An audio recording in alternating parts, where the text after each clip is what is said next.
folks, and welcome to the channel. I've got a little project on in the garage. I'm restoring an old car and I've got to do some panel work, and for that I need a bossing mallet. So this is my attempt at making a bossing mallet. The timber I'm using for the actual mallet head is Eki. It's exceptionally hard, exceptionally dense, a bit like me, and should do the job an absolute treat. You can tell just by the way it's been put through the crosscut saw there how hard it is to cut, and the dust coming off it as well.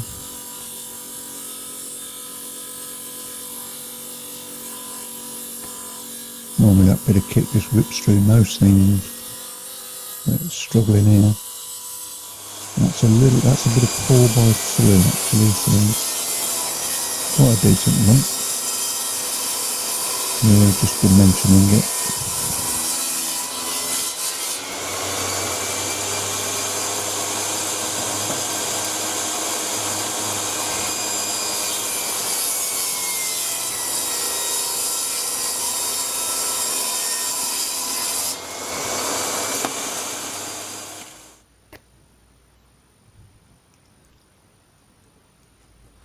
Going to turn the mallet head on the lathe, so I've just got the old centre finder there.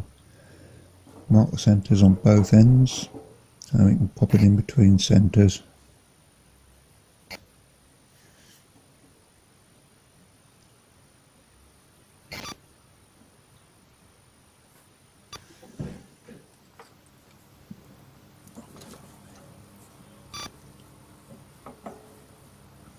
There we go, just mounting it up there.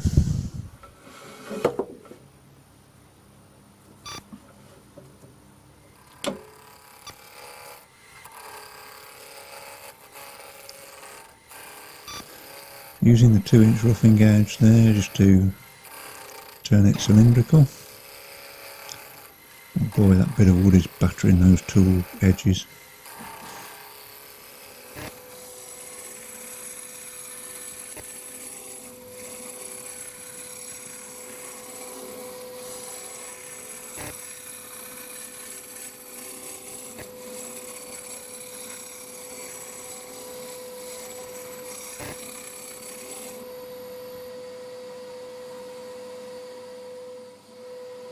Just using the carbide cutter there to and get it down to the right diameter.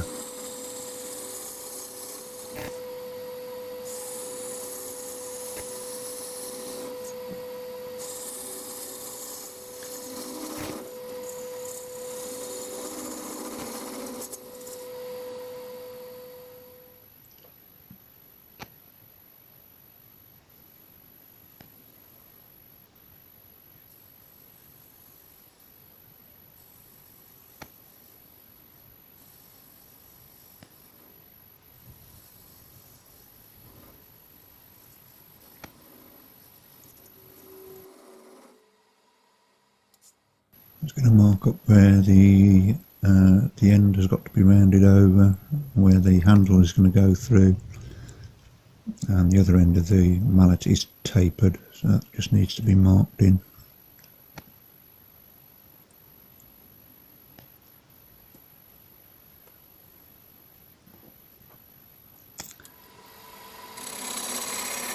This is just me now finishing it off down to the correct diameter.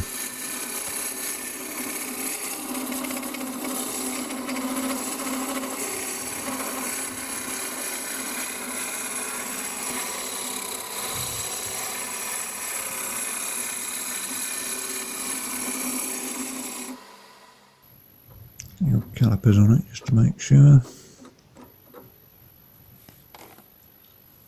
And a little bit of final fettling.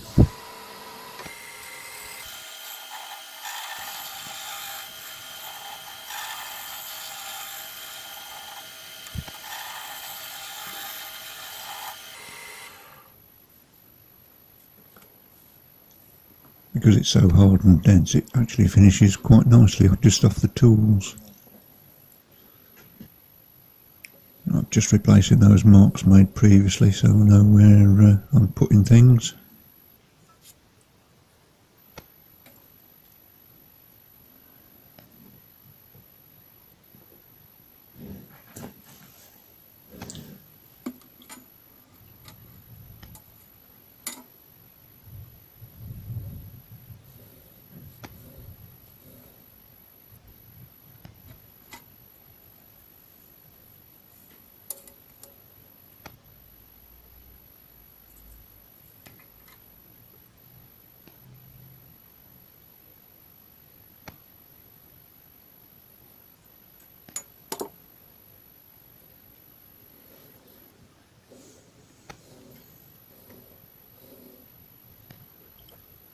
Right, I'm just about to start turning the semi-circle on the end there.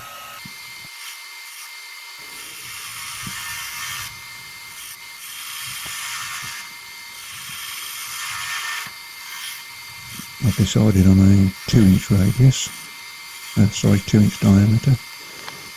That's big enough for the curves I need to tap into the steelwork.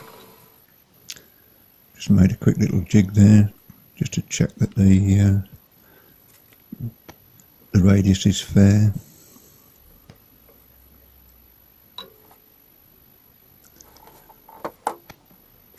Just smoothing it down there with the round nose scraper.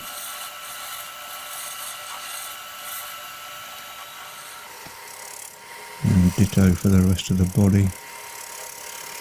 Although the bit that's in the chuck will actually be tapered down to about 1/2 inch with a small radius on the end. Lovely bit of sanding going on. Had to start with 80 because it was just too hard to start with anything less. It would have just polished itself up.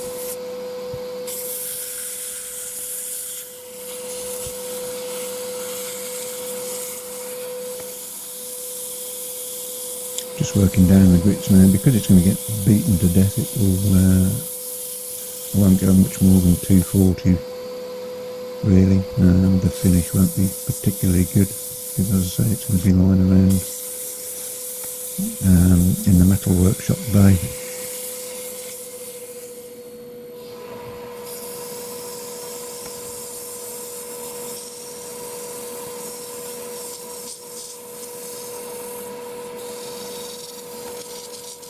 That's a final bit of 240 going on there.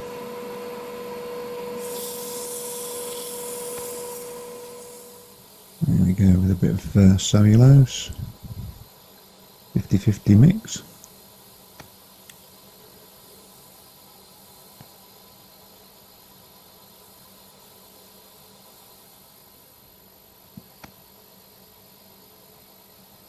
Normally the cellulose soaks in quite nicely, but the grain is so tight and dense, it's just, even the 50-50 thin sealer is just sitting on the surface.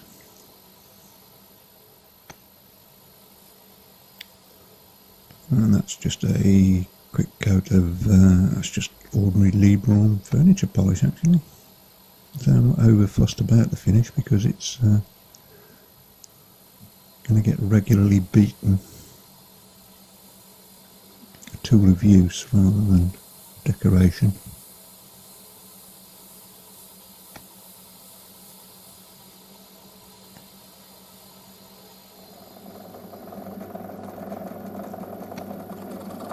Just set up there with a 3/4 inch Forstner bit.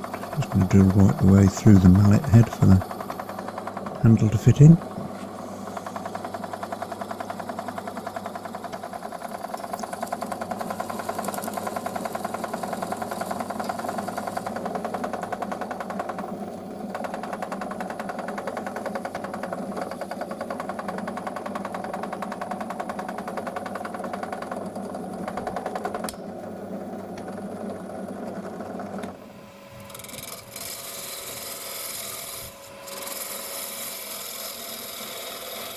Right, this is the other end now. This will have the taper on it. What I'm doing, I'm just using the carbide cutter there just to take it down to around about 5/16 of an inch, so I can maintain some tailstock support while I'm doing the taper.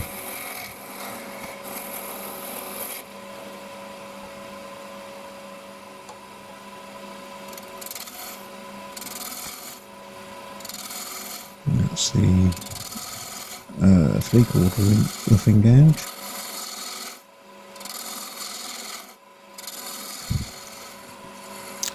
And as you can see there, I've got the tool rest set at the angle that I required, rather than having to guess every time. I just follow the angle.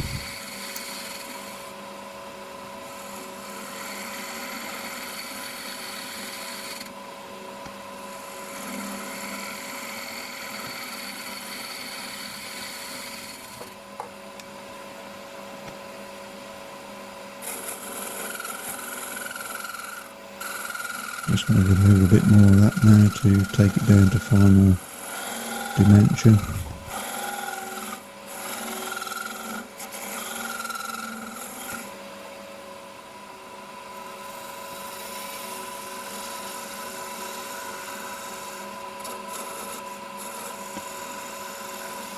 Just using the flat scraper there just to tidy up the taper.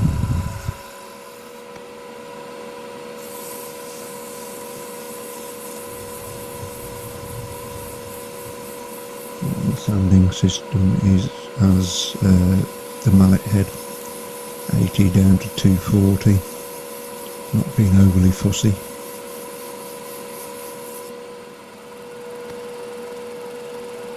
Just going to part that final little nub off there, and I can radius the end over.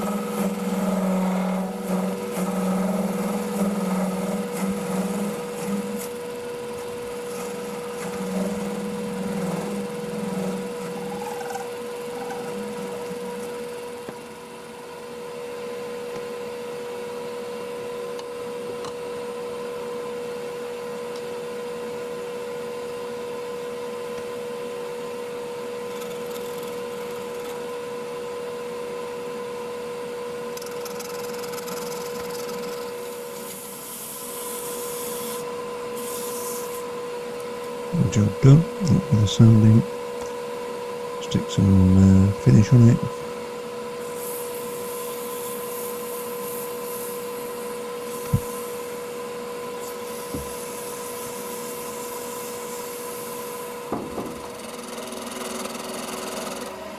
This is a handle. This is a nice piece of teak.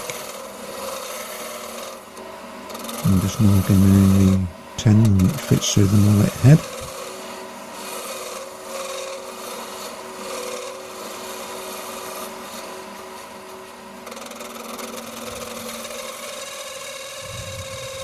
Use the old carbide to take out the chunk of wood there.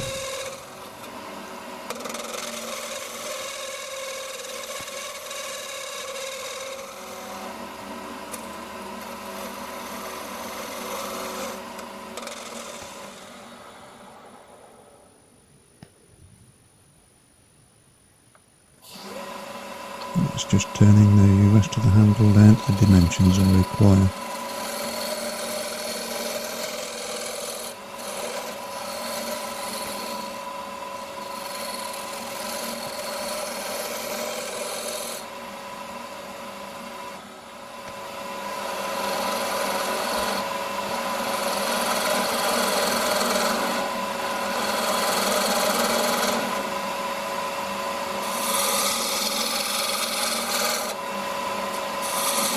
Spindle gouge there, needs a good sharpening bar up for that.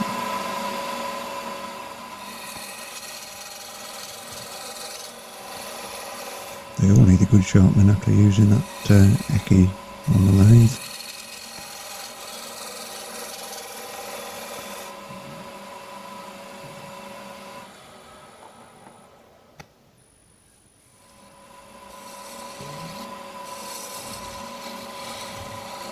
Just doing some final scraping cuts. getting it ready for a little bit of finish. Once again, it's going to have big greasy paws wrapped around it, so it'll just literally get a couple of coats of sanding sealer and a little bit of OB shine juice. Check out Captain Eddie Castellan's videos if you want to know what that is.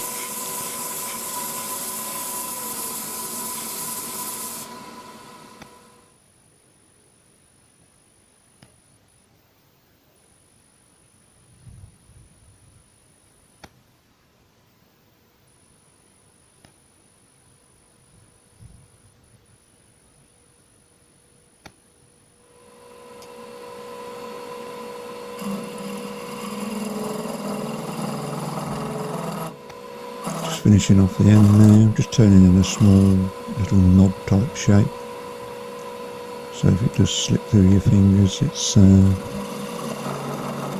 you've got a stop on the end of the handle.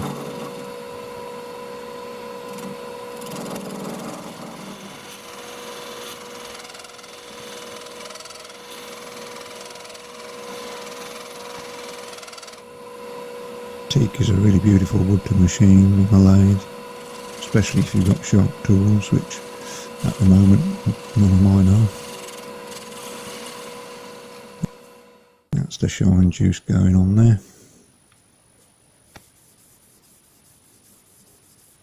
I don't advocate using blunt tools, by the way. You should never use a blunt cutting tool.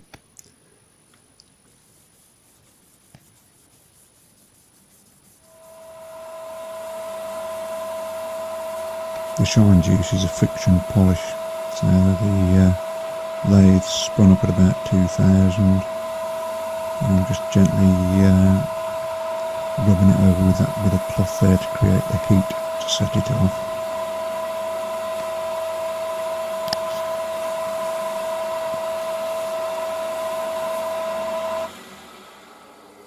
On the bandsaw there, I'm just cutting a slot into where the handle protrudes through the mallet, and when it's in place it'll have a wedge in the top to stop the handle flying off. And there we go, all done and dusted, and being given a twirl by old Susie there. Thanks very much for watching, hope to see you again.